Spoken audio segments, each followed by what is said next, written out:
I should not be here today, and neither should you, and that is exactly why this matters. I am Jimmy, I am the host of the show, and right now I am running on zero sleep, bad decisions, and a stomach full of regret. Thank you for watching. Thank you for joining us here from Hollywood on a day when, honestly, nobody should be working. Today should be illegal. The Super Bowl just happened. Calling people un-American gets thrown around a lot lately, but I cannot think of anything less American than being forced to wake up and function after eating one of those massive Costco-sized plastic tubs of pretzels filled with peanut butter. I hate everything about this. It is wrong that I have to be here doing this right now. This is what Trump should actually be working on. Either make the day after the Super Bowl a national holiday or move the game to Saturday. Pick one, because this is too much for the human body. Last night, the Seattle Seahawks became Super Bowl champions. They made very quick work of the New England Patriots. Quarterback Drake May became the second Drake in a row to take a beating at the Super Bowl. The Seahawks defense kept things cold and calm. Most of the excitement last night did not even come from the game. It came from the commercials. This might have been the strangest year for Super Bowl ads ever. There were maybe 2 beer commercials. The rest were ads for AI Jesus and Mike Tyson telling people to eat apples. I think I saw Lady Gaga in a Pokemon commercial, but that might have been the edible kicking in. I honestly cannot be sure. My favorite commercial by far was the Dunkin' ad. Did you see that? Because they did not invite Matt Damon to be in it. So it was nice to see something positive happen for once. Tonight, we have the brain behind the whole operation.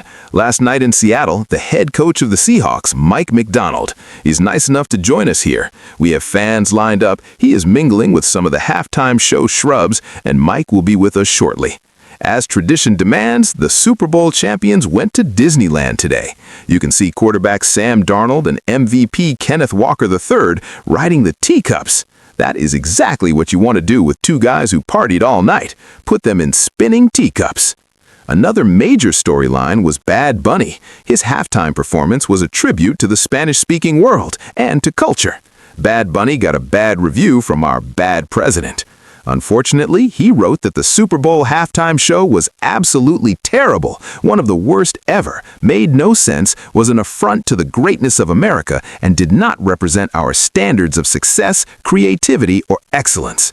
He complained that nobody understands what the guy is saying and said the dancing was disgusting, especially for young children watching around the world. This is the same man who paid off a porn star who spanked him with a magazine that had his own face on it, and she spanked him. He is offended by the halftime show. This is also the man who was fine with the release of the Epstein files, but suddenly he's worried about the children. The MAGA universe was furious about Bad Bunny. It's amazing how 2 groups can watch the exact same thing and see something completely different. Half of the country saw a warm story about immigrants who had dreams of coming to America, working hard, falling in love, raising families, singing, dancing, and playing backgammon. The other half saw something like the movie 28 Days Later. To them, it was a terrifying attack on humanity led by Jessica Alba. Turning Point USA decided we needed an alternative halftime show.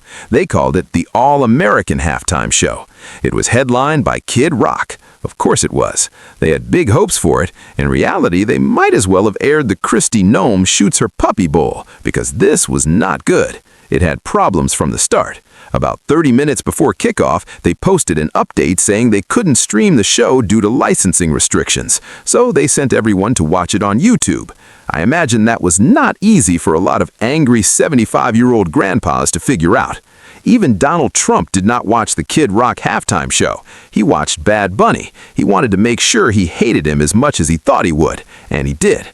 Someone recorded Trump watching the game at his hotel in Palm Beach. He had a table of people, and sitting right next to him was Senator Lindsey Graham. That is what I wish on Donald Trump, an eternity of watching halftime shows with Lindsey Graham while pretending he's not excited to see Ricky Martin. Unfortunately, Trump and Lindsey missed Kid Rock lip-syncing against himself. They had problems with the pre-recorded track because Kid Rock's lips were not matching his own music. It was magical, truly incredible.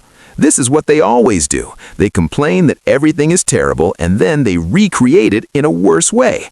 And not only worse, they do it in jorts. Fox News loved it. Turning Point executives loved it too. They announced they're doing another halftime show next year. They said it was a massive success and that they have to do it for the country. Great idea. Next year it'll probably be Laura Trump fronting a Ted Nugent cover band. Why deprive the country of that experience? The fire bursts during the show were there to remind everyone that we are still living in hell. Here's the truth. If Bad Bunny had visited the White House and smiled for Trump like Nicki Minaj or Kanye West or the Village People, MAGA would have loved him. They would have been pretending he's their favorite artist. They would have been saying they always loved that one song. But Bad Bunny is not a Trump fan. They knew that confused white people would be sitting on their couches asking what they were watching, so they turned it into a culture war distraction. This became their issue of the year, just like trans beer cans or candy mascots. This was their distraction for 2026, and it worked. People were furious that they had to hear Spanish for 8 minutes, so they made their own halftime show, and like everything they do, it collapsed. They couldn't stream it, they didn't get the rights, the lip syncing was off. The funniest part is that people complained they couldn't understand Bad Bunny, so who did they choose? Kid Rock, an artist whose biggest song is literal nonsense. Do you think Trump knows what those words mean? Kid Rock probably doesn't even. I'm not here to attack Kid Rock. I've seen him live. He can put on a fun show. This is not Kid Rock versus Bad Bunny. That would be a very dumb conversation. You can like one, the other, both, or neither. This is about how everything now has to be a fight. Everyone has to pick a side. This week, people who never mentioned Bad Bunny in their lives suddenly became their biggest fans. Did I know any of the songs he sang? No. Did I understand what he was saying? No. I understood one word. That was it. But when did that ever matter? Michael Jackson made noises at his halftime show too. Nobody knew what they meant then, and we still don't know now. It didn't matter then, and it doesn't matter now. It's a halftime show at a football game. English has had decades of Super Bowl halftime shows. Maybe Spanish can have a turn. The biggest artist in the world right now is Bad Bunny. That's just reality. I liked the show. I thought it was great. It was fun. It made people happy. That alone should count for something. I was not screaming at my television. I was enjoying it. And honestly, do you understand how much non-white America has had to sit through with these Super Bowls for decades? We survived it. We are still here. Everyone will be fine. One of the most entertaining moments on the field did not even make it on television. During the fourth quarter, a shirtless person got loose and ran across the field. He ran pretty fast until Patriots wide receiver Kyle Williams caught him. Ironically, that guy ran for more yards than the Patriots offense did in the entire first half. That might have happened during a commercial break. There were a lot of confusing moments last night. Did you see that commercial that started with Backstreet Boys lyrics? That happened in my house too. Everyone got excited and then immediately disappointed. Is it a good sign when people boo your product after you spend $10 million on an ad? Probably not. One famous Patriots legend was not at the game.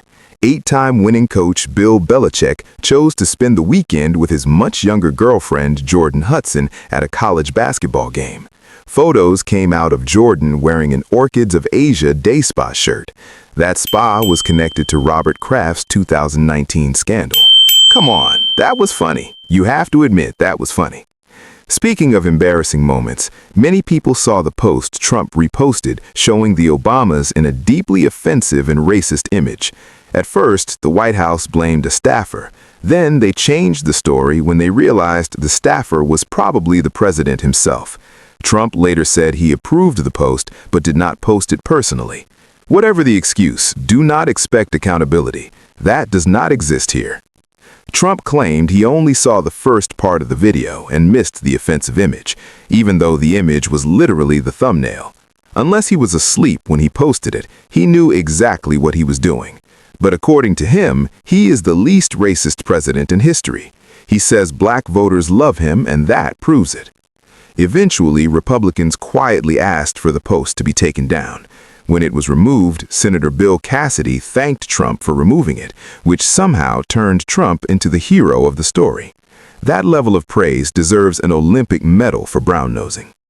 One commentator even defended Trump by saying he watched both the original clip and an AI version with music and did not find it racist. Case closed, apparently. Thank you, random blonde person on television. Ghislaine Maxwell made her long-awaited appearance before the House Oversight Committee.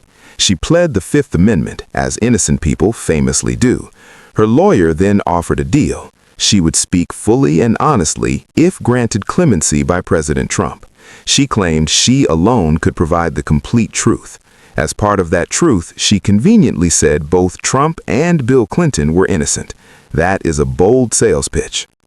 Members of Congress were allowed to review millions of unredacted Epstein files in a secure room with no phones or cameras. Some early information is already leaking out. One congressman said Trump's name was redacted in places it should not have been.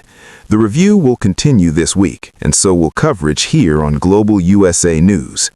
Meanwhile, J.D. Vance wisely left the country. He and his wife traveled to Italy for the Olympics. The flag bearer was Erin Jackson, the first black woman to win a Winter Olympic gold medal in an individual sport, a huge moment. J.D. Vance received loud reactions from the crowd. They were not boos, they were emotional noises. At least that's what we're going with.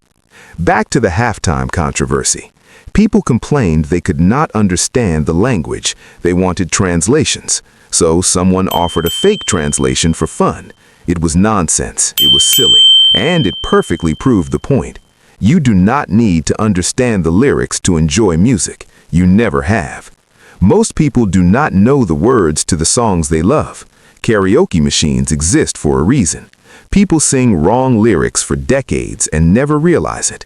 That has never stopped anyone from enjoying music.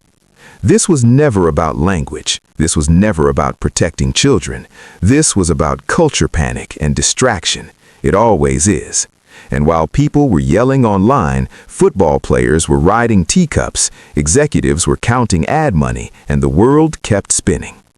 We have a great show tonight. Guests, music, and more to come. Stay with us.